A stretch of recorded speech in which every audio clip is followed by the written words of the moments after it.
A Mostra de São Paulo, em sua edição de número 49, está chegando ao fim. Ficamos com esse evento memorável desde 15 de outubro, quando Serrat, que pode dar o Oscar à Espanha, graças ao trabalho transcendental do realizador galego, nascido em Paris, Oliver Lax, abriu o dique para invenção autoral nas telas paulistanas. A gente tem produções de 80 países, são 380 filmes, com visitas de grandes artistas internacionais, Rebecca Miller, Charlie Kaufman, enfim, tem diretora doidada aqui com a gente. A mostra é um patrimônio da cultura brasileira e eu achei de uma ousadia extremamente feliz a curadoria ter apostado numa produção ligada à Netflix, ligada ao humor, mas também com um pé na dramédia de um cineasta que, exatamente 20 anos atrás, deu a gente a sua obra-prima, A Lula e a Baleia, Noah Baumbach, para encerrar a maratona desse ano. O filme de encerramento é Jay Kelly, em que o George Clooney interpreta o ator do título, uma espécie de Cary Grant em crise existencial, que vai passar em revista sua relação com as filhas, sua dívida sentimental com um colega de teatro do passado, seu contato com o pai, Stacy Keach, enfim. Mas existe uma figura muito singular, que é o agente dele, interpretado por ninguém menos do que Adam Sandler. Eu sou fã desse sujeito desde que eu vi O Rei da Água lá atrás, e eu acompanho toda a carreira do Sandler avidamente, e eu acho que é importante dizer para vocês uma questão. Nos anos 90, o Sandler se tornou, ali no finalzinho, 98, cravado, um comediante de maior prestígio do humor em salas de cinema. Como é que se mede isso? Bilheteria. Os filmes dele renderam cerca de 100 milhões por título, praticamente sem errar, com as exceções dos filmes de drama que ele colocou no meio do caminho, principalmente Embriagado de Amor, Punch Drunk Love, que é uma obra-prima coroada com o prêmio de melhor direção no Festival de Cannes de 2002, do Paul Thomas Anderson, e Reine Sobre Mim, de 2007, que saiu aqui diretamente em DVD e passou em TVs a cabo. Ele tem uma produção primorosa e no momento que ele começou a não performar com o mesmo empenho nas salas de projeção, isso aconteceu ali por 2011 mais ou menos, com Cada Um Tem a Gêmea que Merece, 2011 e 2012, 2011 lá fora, 2012 aqui, estreou no Carnaval de 2012 aqui, ele foi para os streamings e passou a ser o grande astro da Netflix. Então esse ator que pode e deve ser indicado ao Oscar aí por Jay Kelly está representado nesta sua arena por Como Se Fosse a Primeira Vez,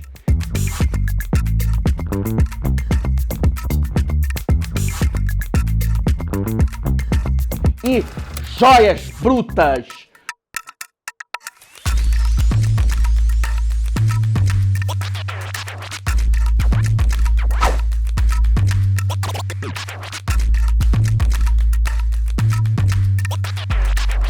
Roda a vinheta!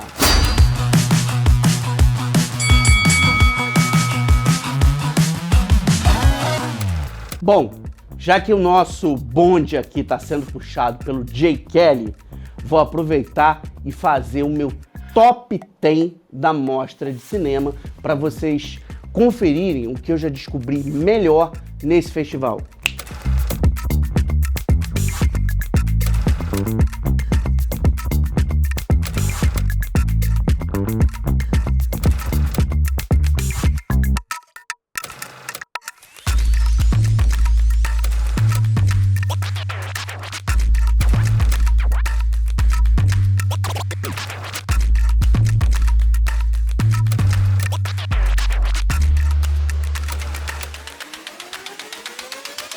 Bom, vocês viram que o que não falta nesse festival paulistano é filme bom.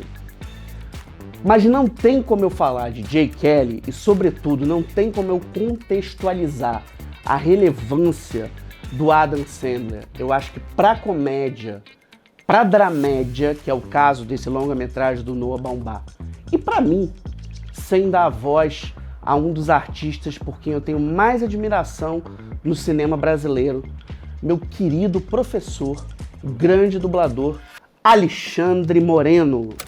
Olá, meu nome é Alexandre Moreno, eu dublo Adam Sandler já há bastante tempo, a grande maioria dos filmes dele, e já fiz muitos filmes dele e tal, e é muito bom dublar o Adam Sandler, e eu gosto muito de dublar. Eu acho que dublar é um exercício de ator fantástico. E uma coisa interessante na dublagem é que você tem a possibilidade de estudar o ator que você está dublando, principalmente quando você já dubla ele há muito tempo, em vários filmes.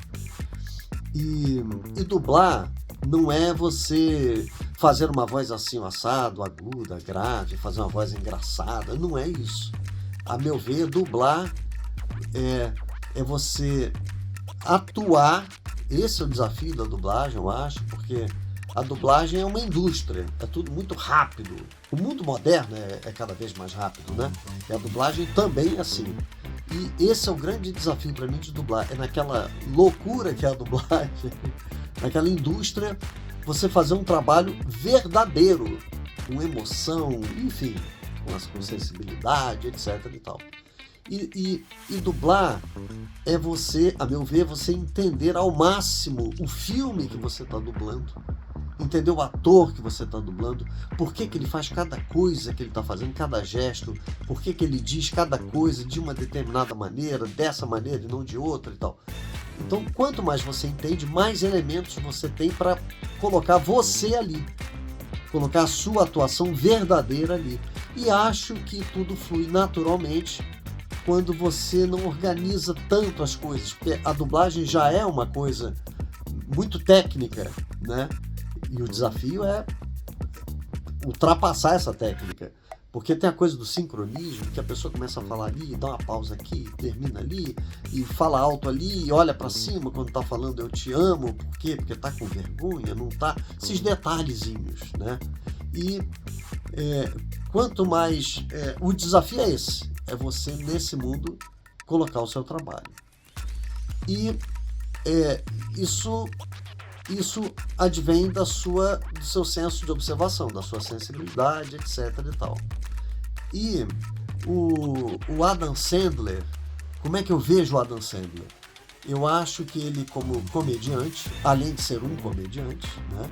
Além de ser engraçado e tal, eu acho que ele tem uma coisa de meio que de não se levar a sério. Ele meio que brinca de fazer cinema nas comédias que ele faz, né? E eu acho que o público se identificou, quer dizer, quem sou eu para saber como que o público se identificou, né? Tem tanta gente de talento maravilhosa, por que uma pessoa faz sucesso e outra não? Mas eu acho, tem um palpite, eu acho que o público se identifica com aquele cara à vontade ali. Ele está sempre muito relaxado atuando e tal. Além de ser um cara comum, tem um jeito comum, é o cara maneiro, né? É o amigo que todo mundo queria ter e tal. E eu acho que o sucesso dele se deve muito a isso, muito. E eu, como dublador, eu procuro entender o que ele faz, entender ao máximo o que ele faz, as piadas e tal. Procuro colocar o meu... Procuro não, naturalmente eu ponho o meu senso de humor ali, naquilo ali, e a gente faz uma espécie de tradução das piadas, daquelas que não cabem na nossa realidade, né? Eu invento outras, mas no contexto do filme e tal, e é isso. Então eu gosto muito de dublar ele. E em relação a ele, ao Adam Sandler, ator dramático, eu acho o seguinte, eu acho que atuar,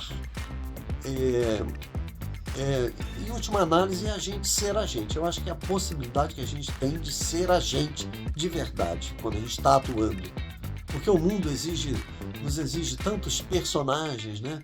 tanta formalidade, tanto cuidado um com o outro. Eu acho que quando você atua é que você pode ser você, né? Que o mundo permite e até diz que você é bom ator, né? E eu acho que atuar o personagem, você só tem, a meu ver, só tem a possibilidade de fazer um determinado personagem se você se identifica com aquilo, ou se você busca em você aquilo. É um processo de você descobrir, é um processo de autoconhecimento maravilhoso, né? De você descobrir por que você não está conseguindo fazer aquilo, por que você reprime isso na sua vida, enfim, aí entra em psicanálise, etc. e tal. Mas eu acredito muito no autoconhecimento. Então, atuar é você ser você. Principalmente, eu acho, no cinema, né? No audiovisual. E acho que o público, ele se apaixona pelos atores através dos personagens. Daí os mitos de Hollywood, né, e tal. Eu acho que é meio por aí. E vejo o Adam Sandler como um ator de verdade ali, fazendo as coisas e tal. E aquilo que ele empresta para os personagens, que é ele, da mesma maneira que acontece com a comédia, eu acho que as pessoas gostam dele, daquele cara ultra carismático, daquele cara, do pouco que eu conheço da vida dele, eu acho, ele me parece ser um cara bacana, né? Um cara humano e tal. Eu acho que isso transparece nos personagens. E eu acho que talvez o sucesso dele venha daí. E é isso. Ele está aí investindo na carreira dramática. Eu adoro os filmes que ele faz assim, adoro. E quem sabe ele ganha o Oscar por um filme desse, né? Por esse último filme. Tomara. Estamos aqui na torcida. Prazer falar com vocês. Beijo carinhoso. Tudo de bom. Um dos maiores crimes contra o cinema pop cometidos neste século foi o fato de Adam Sandler não ter concorrido ao Oscar pelo seu desempenho excepcional em Uncut Gems, Joias Brutas, dos irmãos Josh e Benny Safdie.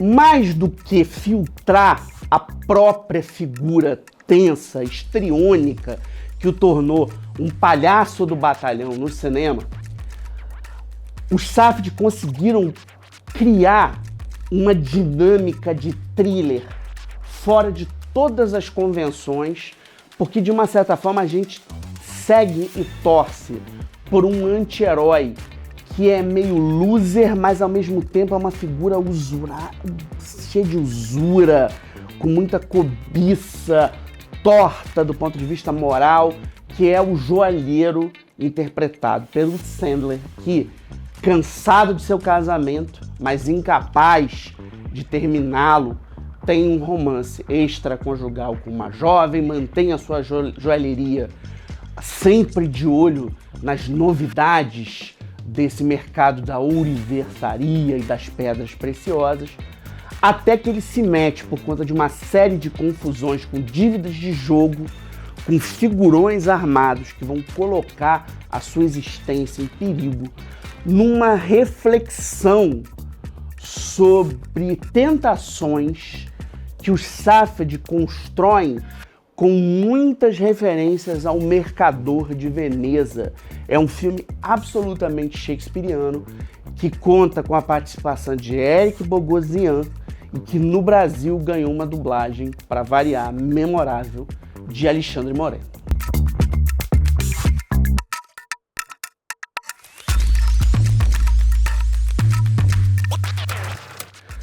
Vou desejar esse bloco para Andréa Pessoa, uma grande testemunha ocular da história do audiovisual, assessora de imprensa, que ama de paixão um filme que a gente vai falar, que é Como Se Fosse a Primeira Vez. Quando o Peter Segal levou uma história ligada a um componente quase fabular, que é, o que aconteceria se o amor da sua vida se esquecesse de você todo dia? Quando ele levou essa premissa para o cinema, o Adam Sandler era associado a um arquétipo de um palhaço bem-sucedido, mas que fazia umas chanchadonas B. apesar de já ter trabalhado com Paul Thomas Anderson no inesquecível Punch Drunk Love, que consegue ser um filme de PTA e um filme de Adam Sandler ao mesmo tempo. A gente não esperava muito daquele longa-metragem.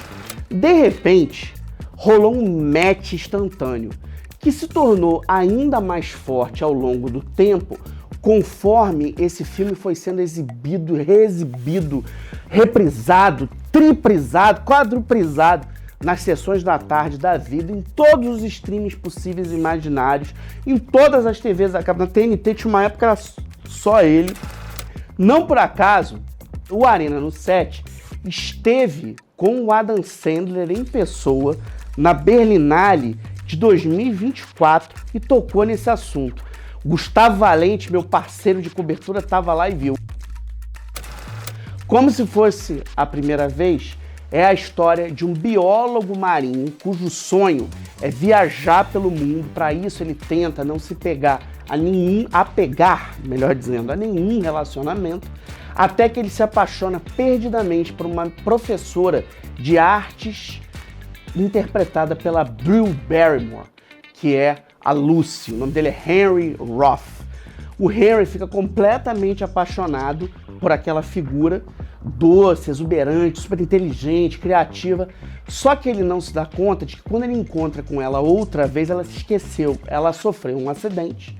E nesse acidente, quando tentava se desviar de uma vaca na estrada, bateu a cabeça e ela esquece tudo que ela viveu no dia anterior. Ela só guarda a memória pregressa. Esse enredo abriu uma discussão que virou assim motivo de briga entre muitos namorados pelo mundo. Você tem que conquistar o seu ser amado dia após dia. Muitos casais se separaram, mas outros se formaram e se mantêm.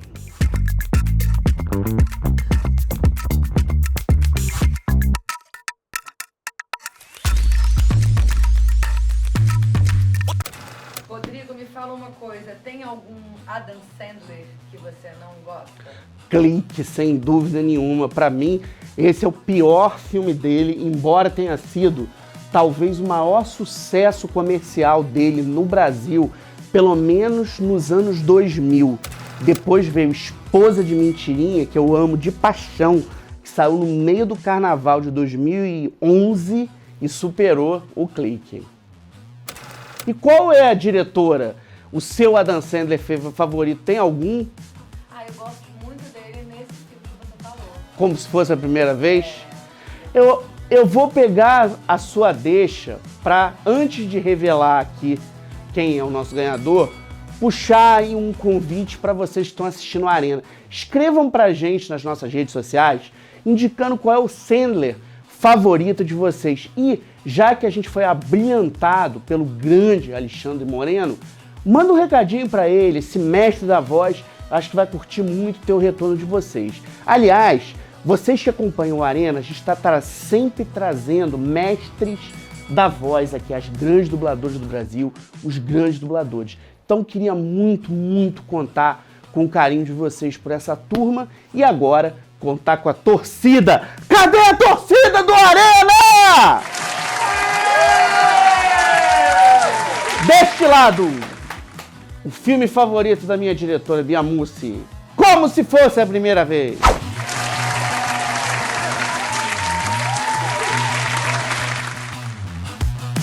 Do outro, Joias Brutas.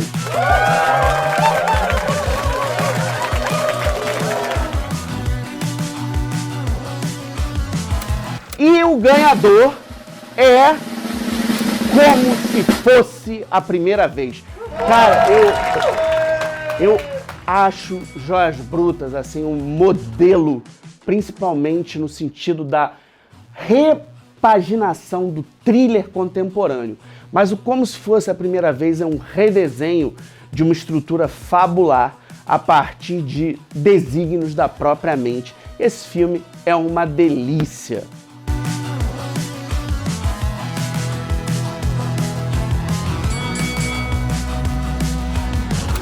Queria terminar esse programa de hoje chamando a atenção para vocês para um lançamento muito bacana da Panini Comics, que é um encadernado com as aventuras do Robin. O Garoto Prodígio, agora, como filho do Homem-Morcego, ganhou uma aventura bastante requintada, com uma série de reviravoltas assim, detetivescas, fazendo luz à natureza investigativa de seu DNA. A Panini sempre nos presenteia com o que há de melhor no quadrinho internacional. O Arena no 7 fala sempre de HQ, fala da cultura pop, fala de teatro, fala de música, fala de tudo, fala do Fluminense, meu time do coração, vou te falar de tudo aqui. Outro dia até da pastelaria favorita Lança a gente falou. Isso aqui é um império cinematográfico que conta com atrações diversas, coberturas de festivais, dicas de filme, playlist, até livro nosso império tem, que é o momento crítico do meu chapinha, Gustavo Valente. Fiquem ligados aí com a gente. Salve o cinema, salve a Dan Sandler, salve a Mostra de São Paulo.